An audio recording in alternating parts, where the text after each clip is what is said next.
नमस्कार जन उत्तराखंड में आप सभी का स्वागत और मैं आपके साथ गौरवी। चलिए बुलेटिन की शुरुआत से पहले नजर डालेंगे हेडलाइंस की ओर। मुख्यमंत्री धामी का लंदन दौरा, रोड शो में सहयोग के लिए प्रवासी भारतीयों का जताया आभार, कहा लंदन भ्रमण बहुत ही सफल, 4 दिवसीय दौरे से लौटे सीएम धामी। पशुपालन मंत्री सौरभ बहुगुणों का पौड़ी दौरा, द्वारीधार स्थित कांची हाउस का लिया जायजा, कहा गोवंश के संवर्धन और संरक्षण का सरकार कर रही है काम। उत्तराखंड मंडी परिषद का अध्यक्ष नियुक्त, अनिल कपूर डब्बू को सीएम धामी ने दी जिम्मेदारी। डब्बू ने कहा पहाड़ों में नई मंडियां खोलने का होगा काम।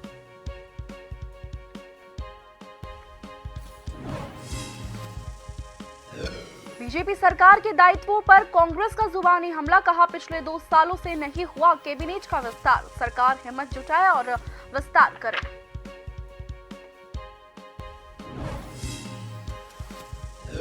उत्तरकाशी में 21 दिनों से मजदूर संगठन का प्रदर्शन, श्रम विभाग जोशीयाड़ा तक निकाली गई विशाल रैली, श्रम विभाग से मजदूरों को सुविधाएं देने की मांग।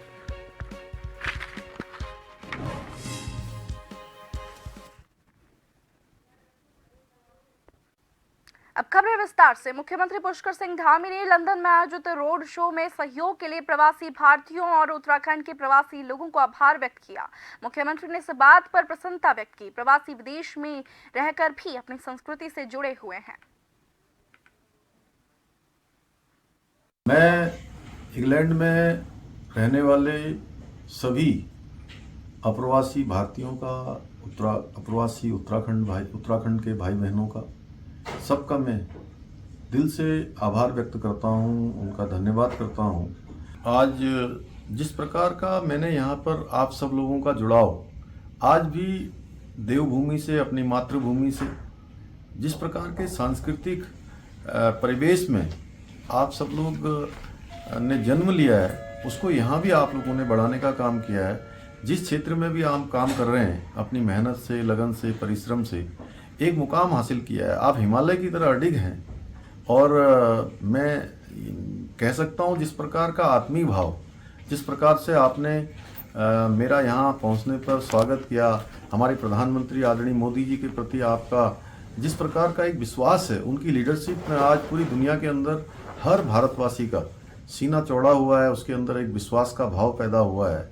मैं कह सकता हूँ कि आप सब लोग उत्तराखंड के प्रवासी भाई बहन अनेकों स्थानों पर, दुनिया के अन्य क्षेत्रों में भी आप हमारे ब्रांड एम्बेसडर हैं।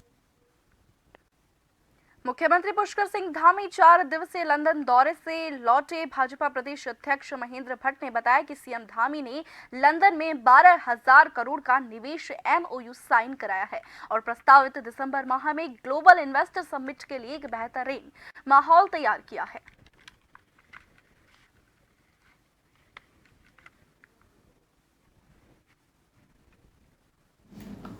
का अच्छा वातावरण उनके द्वारा इस राज्य के हित में बनाया जा रहा है। इन्वेस्टमेंट के दृष्टिकोण से मैं कहूँ तो बड़ी संख्या में लोग आएंगे और उनका आभार व्यक्त करना पूरे उत्तराखंड के नागरिकों का सैद्धांतिक कर्तव्य भी है।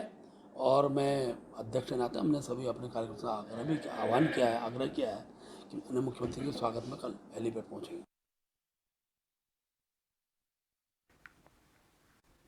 पौड़ी शहर के द्वारीधार स्थित कांजी हाउस का प्रदेश के पशुपालन एवं दुग्ध विकास मंत्री सौरभ बहुगुणा ने स्थलीय जायजा लिया। इस दौरान मंत्री ने कहा कि उत्तराखंड सरकार गोवंश के संवर्धन और संरक्षण को लेकर काम कर रही है। इस दौरान उन्होंने कांजी हाउस में मौजूद पशुओं के रखरखाव और पशुओं को दी जा रही सुविधाओं का जायजा लिया। इस दौरान उन्होंने पशुपालन के अधिकारियों को समय समय पर पशुओं का स्वास्थ्य परीक्षण करने के निर्देश दिए। इस मौके पर उनके साथ स्थानीय विधायक राजकुमार पोरी और नगर पालिका अध्यक्ष यशपाल बेनाम, अधिशासी अधिकारी नगर पालिका गौरव भसीन मौजूद रहे।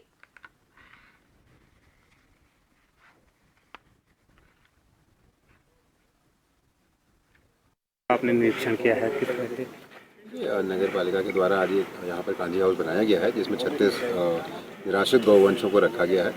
मैं बधाई देता हूँ नगर पालिका चेयरमैन यशपाल जी को, उनके समस्त टीम को, कि जो निराश्रित गौवंश की बहुत बड़ी समस्या उत्तराखंड में है, उसको देखते हुए इस कांजी हाउस का निर्माण किया गया और आज 36 जानवरों को इसमें लाया गया है। उनका जीवन भी बचाया गया है और रोड से भी हटे हैं। 10 नाली मुझे बताया गया है कि डीएम के द्वारा और यहाँ पर नई गौशाला बनाने के लिए जो हमारी एक महत्वाकांक्षी योजना है निराश्रित गौवंशों को सड़क से हटाने की, उसके लिए 10 नाली और अलॉट कर दी गई है। देखिए, हमारा सौभाग्य नगर पालिका की माननीय पशुपालन मंत्री जी यहाँ पर आए और मैंने स्वयं उनसे निवेदन किया था कि कांजी हाउस का निर्माण किया गया है और वो बड़े आप लोगों के सामने प्रश्नचित भी रहे कि इस तरह से जो सरकार की योजना है कि निराश्रित गायों को जो है पहुँचाया जाए कांजी हाउस तक, तो हम कांजी हाउस में लाए और उनके पूरी तरह से वो संतुष्ट दिखे। उनके चारे को लेकर जो हमने इम्प्लॉइज रखे हैं उनको चरवाने भी ले जाते हैं। तमाम तरह की सुविधाएं यहाँ पर जो है नगर पालिका द्वारा की गई है। आपको जी, माननीय मंत्री जी श्रीमान सौरभ बहुगुणा जी, जो हमारे पशुपालन मंत्री जी भी हैं, कैबिनेट मंत्री उत्तराखंड सरकार के, उनके द्वारा 3 दिवस का दौरा किया गया है जनपद पौड़ी का, जिसमें पशुपालन विभाग, मत्स्य विभाग, डेयरी विभाग का उन्होंने निरीक्षण किया और अधिकारियों से बैठक की। पशुपालन विभाग से सबसे अधिक जो उनका कहना था कि निराश्रित गौवंश को सड़कों से हटाया जाना है और जो नज़दीकी गौशालाएं हैं जिनको राज्य सरकार के द्वारा वित्त पोषित किया जाता है उसमें उनको पहुंचाया जाना है। और श्रीमान जिलाधिकारी महोदय के द्वारा भी इन गौशालाओं को सैचुरेट करने के लिए कल रात भी एक मीटिंग ली गई थी लगभग 9:30 बजे करीब। लोकसभा चुनावों को लेकर भाजपा की तैयारी जोरों पर चल रही है। ऐसे में भाजपा के वरिष्ठ नेताओं का भी उत्तराखंड दौरा लगातार जारी है। आपको बता दें कि भाजपा के राष्ट्रीय संयुक्त महासचिव संगठक बी सतीश का 3 दिवसीय उत्तराखंड दौरा है। इस दौरान बी सतीश सभी मोर्चों के साथ बैठक करेंगे। साथ ही प्रदेश सरकार के हर मंत्री से उनके विभागों से संबंधित चर्चा करने के साथ ही विधायक और कार्यकर्ताओं से भी वे मिलेंगे। बहुत से ऐसे विषय होते हैं जो केंद्र चाहता है इसको इस रूप में इम्प्लीमेंट किया जाए और कुछ विषय ऐसे जो राज्यों की परिस्थिति पर निर्भर करते हैं। तो इसी प्रकार से बी सतीश जी का 3 दिन का दौरा है। अभी पहले मोर्चों के साथ बैठक होगी, प्रदेश सरकार के प्रत्येक मंत्री से तय है नाम, उनके साथ वो इंडिविजुअल चर्चा वार्ता करेंगे, उनके विभागों संबंधी बातचीत भी होगी। उसके बाद हमारे कुछ विधायकों के नाम ने तय किए हैं, वरिष्ठतम विधायक हैं, उन विधायकों से भी उनका व्यक्ति से मिलना होगा। धामी सरकार ने बीते रोज बीजेपी के 10 वरिष्ठ नेताओं को सरकार में दायित्व बांट दिए हैं, जिस पर विपक्ष के द्वारा सत्ताधारी पार्टी पर तंज कसते हुए कहा कि बीजेपी के अंदर चल रही कलह को दूर करने के लिए ये दायित्व बांटे गए हैं। जिस पर बीजेपी प्रदेश अध्यक्ष महेंद्र भट्ट का कहना है कि अभी पार्टी के 10 वरिष्ठ नेताओं को सरकार में जिम्मेदारी मिलेगी, जिसकी शुरुआत सीएम धामी ने कर दी है। भविष्य में अन्य कार्यकर्ताओं को भी सरकार में जिम्मेदारी मिलेगी।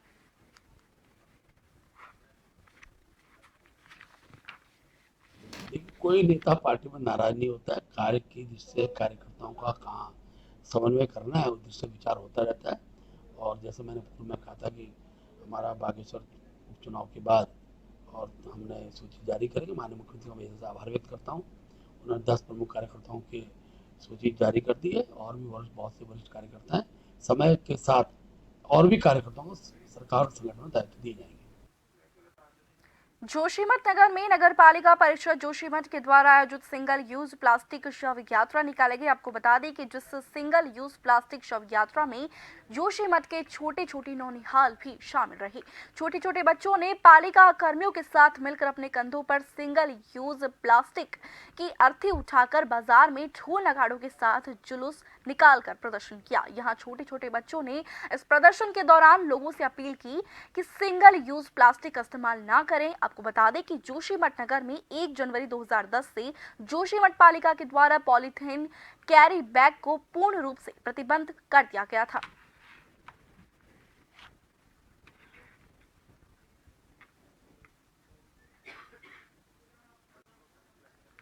चंपावत जिला मुख्यालय गौर लचोड़ में ओलंपिया एग्जीबिशन लिमिटेड दिल्ली के द्वारा 3 दिवसीय national militaries agriculture and government achievement expo मेले का आयोजन शुरू हो गया है।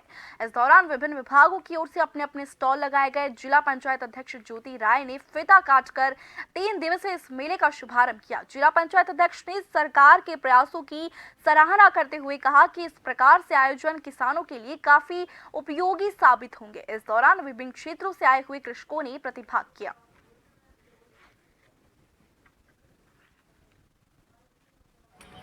हम सभी जानते हैं, पूरी दुनिया जानती है कि मोदी जी के आग्रह पर यूनाइटेड नेशन ने 2023 को मिलेट्स ईयर घोषित किया हुआ है। तो उसी क्रम को देखते हुए हमें ये बोला गया था कि एक चंपावत में मिलेट्स पर एक आयोजन किया जाए, मिलेट्स पर एक प्रदर्शनी की जाए, जिससे लोगों को मिलेट्स के प्रति जागरूकता हो सके और ज़्यादा से ज़्यादा उसका सेवन कर सके लोग, और अपने जो हेल्थ है उसको हम ज़्यादा अधिक से अधिक संख्या में मतलब अपने हेल्थ पर ध्यान दे सके। तो इसी के उद्देश्य को देखते हुए ये यहाँ एक मेला लगाया गया है, और इसमें आपने देखा कि इसमें करीबन प्रदेश भर से करीबन 40 से ज़्यादा स्टॉल लगे हुए हैं, और उसमें सभी विभागों के स्टॉल है, सरकारी गैर सरकारी स्वयं सहायता समूह और अपना आंगनवाड़ी के, और इनके सभी विभागों के लगे हुए हैं। हल्द्वानी में पहुंचे पुलिस के डीआईजी योगेंद्र सिंह रावत ने पत्रकार वार्ता की, जिसमें पत्रकारों को बताया गया कि कुमाऊं के अंदर जिस प्रकार से नशे का कारोबार फैला जा रहा है, इस पर पुलिस की पहली नजर रहेगी और इसके लिए टीमों का गठन किया जाएगा और किसी भी तरह का नशा बेचने या करने वालों के खिलाफ पुलिस की सख्त कार्रवाई होगी। या यातायात को लेकर उन्होंने कहा कि हल्द्वानी शहर में यातायात के लिए कई प्रस्ताव सरकार को भेजे जाएंगे, जिससे हल्द्वानी में होने वाले यातायात पर अंकुश लगाया जा सके। वहीं डीआईजी योगेंद्र सिंह रावत ने कहा कि पुलिस के अधिकारियों के साथ बैठक ली गई है।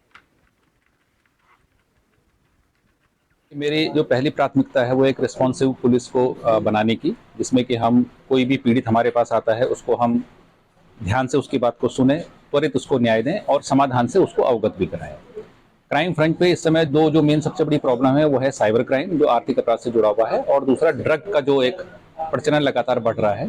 तो इन दोनों चीज़ों पे बहुत ज़्यादा फोकस रहेगा। साइबर क्राइम में जहाँ एक और पब्लिक को अवेयर करने का भी प्रयास किया जाएगा, वहीं ये भी प्रयास किया जाएगा कि पुलिसकर्मी अपना जो नॉलेज है, साइबर क्राइम से जुड़ा हुआ नॉलेज है, उसको भी अपडेट करते रहें, ताकि जो क्रिमिनल है उसके हम बराबरी पे आ सकें या उससे हम आगे रह सकें। ड्रग एक बहुत बड़ी प्रॉब्लम है, ये केवल प्रदेश की ही नहीं बल्कि मैं तो कहूँगा एक इंटरनेशनल प्रॉब्लम है। इस पर शुरू से ही लगाम कसना जरूरी है। तो इसके लिए भी हम जहाँ एक और अवेयरनेस का प्रोग्राम लगातार चलाते रहेंगे, इसके साथ साथ अपने मुखबिर तंत्र को मजबूत करके ड्रग की बरामदगी करना सुनिश्चित करेंगे। पुष्पांजलि फ्लैट्स के नाम पर करोड़ों की धोखाधड़ी को अंजाम देने वाले राजपाल वालिया को एसटीएफ देहरादून ने नैनीताल से गिरफ्तार किया है। आपको बता दें कि राजपाल वालिया पर 25,000 रुपए का इनाम भी था। इसी मामले में संलिप्त दीपक मित्तल और उसकी पत्नी राखी मित्तल अभी भी फरार चल रहे हैं।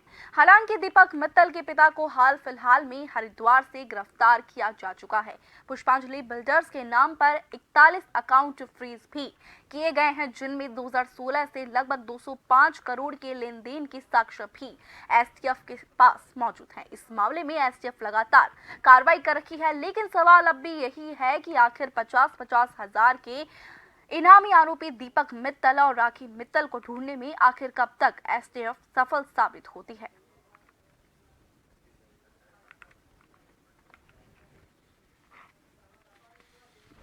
वीडियो लाइक करने का या छोटा मोटा टास्क दिया जाता है और उसके एवज में उनको 100, 150, 500 रुपये दे दिए जाते हैं, और एक बार जब विश्वास पैदा हो जाता है लोगों का तो उनको आगे फर्दर इन्वेस्ट करने के लिए कहा जाता है, क्रिप्टो में इन्वेस्ट करने के लिए कहा जाता है, या किसी अन्य इन्वेस्टमेंट के नाम पर अच्छा रिटर्न देने की बात कही जाती है। और जब जो व्यक्ति है वो अपना पैसा लगा देता है, उसके बाद में वो जो साइट्स हैं, जो चैनल्स हैं टेलीग्राम के, जो व्हाट्सएप ग्रुप्स हैं, वो सारे डिलीट कर दिए जाते हैं और सारे डिसअपियर हो जाते हैं। तो इस प्रकार के जो नए मामले सामने आ रहे हैं, तो सभी लोगों से अपील रहेगी कि सतर्क रहें। कहीं भी अगर किसी को पैसे ट्रांसफ़र करते हैं, आपके पास किसी अननोन नंबर से व्हाट्सएप कॉल आता है, कोई वीडियो कॉल आती है, तो उसको अटेंड ना करें। कोई आपसे पैसे की डिमांड करता है, कोई आपका परिचित बनकर, तो उस चीज़ को वेरीफाई करें, उसके बाद ही आगे पैसे ट्रांसफ़र करें। कोई भी अनजान लिंक आता है आपके फ़ोन में तो उसको बिल्कुल भी क्लिक ना करें। भाजपा सरकार के दायित्वों पर कांग्रेस ने बयानी हमला बोला है। कांग्रेस ने कहा कि सैकड़ों की संख्या में बीजेपी के कार्यकर्ता टकटकी लगाए हुए बैठे थे, लेकिन महज 10 ही लोगों को दायित्व दिया गया है। उन्होंने कहा कि भाजपा में अब बड़ा तूफान खड़ा होने वाला है, क्योंकि ये केवल भाजपा ने चटनी चूरन और च्यवनप्राश चटाने का काम करा है। उन्होंने कहा कि पिछले 2 वर्षों से कैबिनेट का विस्तार नहीं हुआ है और यही कारण है कि कैबिनेट विस्तार से जो पार्टी के भीतर तूफान खड़ा होगा, उससे बचने के लिए सरकार विस्तार नहीं कर पा रही है। उन्होंने कहा कि सरकार हिम्मत जुटाए और दायित्वों के साथ कैबिनेट विस्तार करे।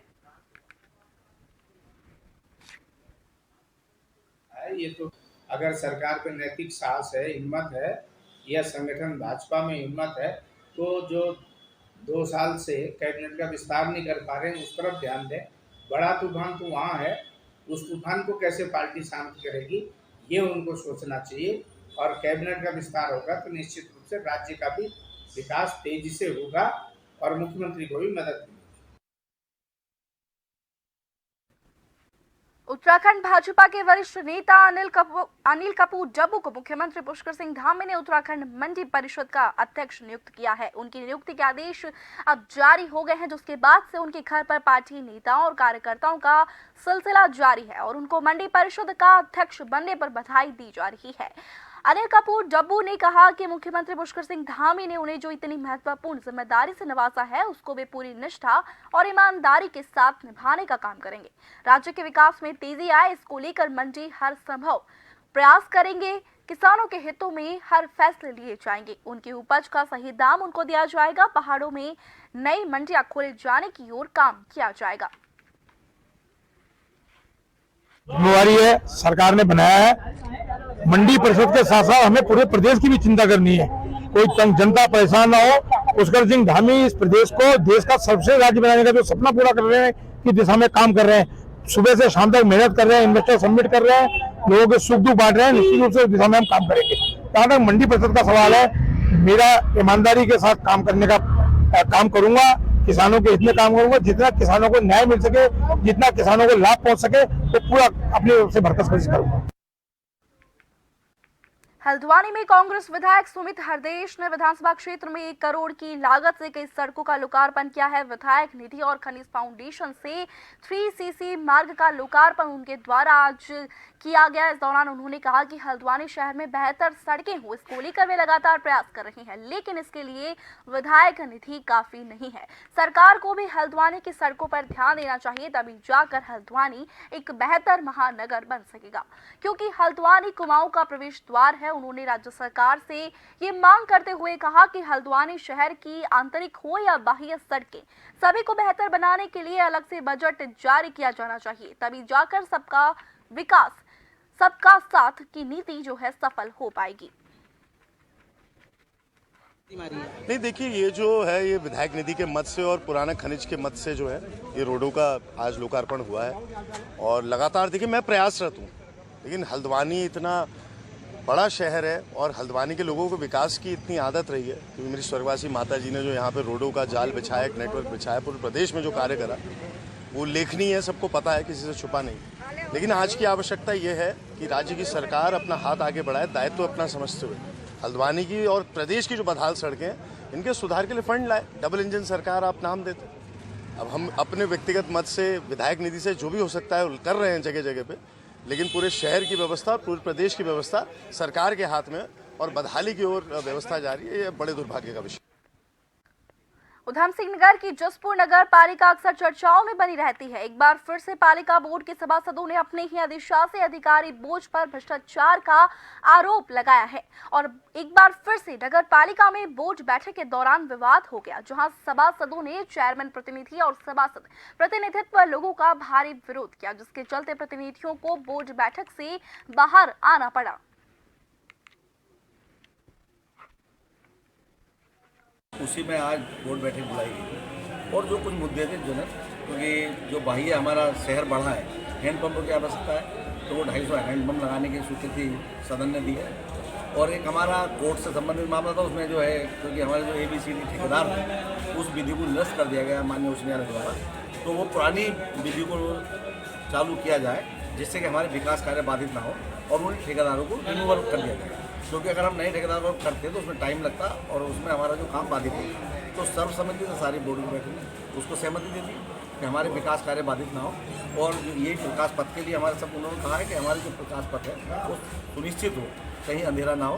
क्योंकि हमारे नगर पालिका सभागार में जो मीटिंग हुई है नगर पालिका बोर्ड की, उसके अंदर जितने भी प्रस्ताव थे हमारे जो जनहित में काम होने थे वो सभी पास हो गए हैं। और उसमें गहमा-गहमी का कारण ये रहा है कि हमारे नगर पालिका के शौचालय जो पहले आए हुए थे, फिर इसके अलावा एक हमारे यहाँ जो लैट्रिन सफाई वाला टैंक होता है वो अब से 3 साल पहले आया था, कोरोना टाइम से पहले, जिसका आज तक ये नहीं पता कहाँ खड़ा है। कुछ कर्मचारी से पूछा गया तो पता चला वो मंडवाखेड़े में खड़ा हुआ है, जिसका यूज। खबर जनपद उत्तरकाशी से है, जहां पिछले 21 दिनों से मजदूर संगठन का जिला कलेक्ट्रेट में धरना प्रदर्शन लगातार चल रहा है। वहीं गुरुवार को मजदूर संगठन के लोगों ने जिला कलेक्ट्रेट से श्रम विभाग जोशीयाड़ा तक विशाल रैली निकाली। जोरदार नारेबाजी के साथ तालाबंदी की कोशिश की गई, जिसे पुलिस ने नाकाम कर दिया। आपको बता दें कि विभिन्न मांगों को लेकर मजदूर संगठन के लोग अनिश्चितकालीन धरना प्रदर्शन कर रहे हैं। संगठन के अध्यक्ष ब्रजपाल का कहना है कि पिछले 1.5 सालों से श्रम विभाग के द्वारा मिलने वाली सुविधाएं मजदूरों को नहीं मिल पा रही है।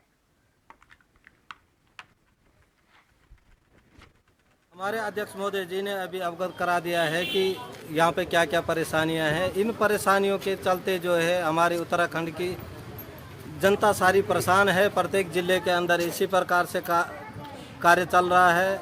इसके तहत जो है उत्तरकाशी जनपद में जो है ये प्रदेश स्तर का धरना प्रदर्शन चलाया जा रहा है। धरना प्रदर्शन के साथ आज सरकार को जगाने हेतु बुद्धि शुद्धि यज्ञ भी किया गया। बुद्धि शुद्धि यज्ञ के बाद एक विशाल रैली का आयोजन किया गया। वो विशाल रैली जो है, मैं ये कहना चाहूँगी, एक तो हमारे यहाँ अधिकारी नहीं है, और एक बात ये है उनकी कि 1.5-2 साल हो चुके 1.5-2 साल हो चुके श्रमिकों की जितने भी मजदूर भाई हैं इनको बेवकूफ़ बनाया जा रहा है। यहाँ वो बेचारे लोग आते हैं, किराया खा के आते हैं, मजदूरी दिहाड़ी करके आते हैं, वो पैसे फूक के आते हैं वो लोग आएंगे। वो लोग यहाँ पूछेंगे, यहाँ वो बोलेंगे अधिकारी नहीं है। अधिकारी वहाँ बोलेंगे ये फाइल बोलते हैं हम देहरादून भेज दिया, देहरादून वाले वहाँ डंप डाल देते हैं। देहरादून वाले डंप डालेंगे तो हम किसको पूछे जाए। यहाँ हमारे यहाँ श्रम विभाग से करीब 1.5 वर्ष से अधिक हो चुका है।